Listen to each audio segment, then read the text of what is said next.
अस्सलाम वालेकुम, खुश आमदीद। एक तहकीक के मुताबिक अच्छा या बुरा नाम इंसान की शख्सियत पर बहुत ज़्यादा असरअंदाज होता है।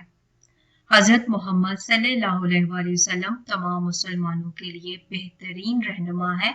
अगर आप अपने बच्चों के नाम आप सल्लल्लाहु अलैहि वसल्लम के बच्चों के नामों पर रखेंगे, जो कि बहुत बाबरकत नाम है, तो इसका असर बच्चों पर भी आएगा। लड़कियों के लिए आप सल्लल्लाहु अलैहि वसल्लम की बेटियों के बाबरकत नाम और मानी। नाम है उम्मे कलसूम, मतलब पुरकशिश बड़े रुखसार। नाम है रुकैया, मतलब तरक्की ऊंचाई। नाम है ज़ैनब, मतलब खूबसूरत फयाज सही खुशबूदार।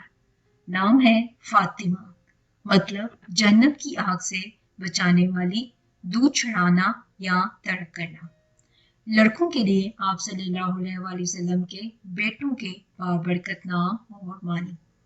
नाम है अब्दुल्ला, मतलब अल्लाह का बंदा। नाम है कासिम, मतलब तकसीम करने वाला, बांटने वाला।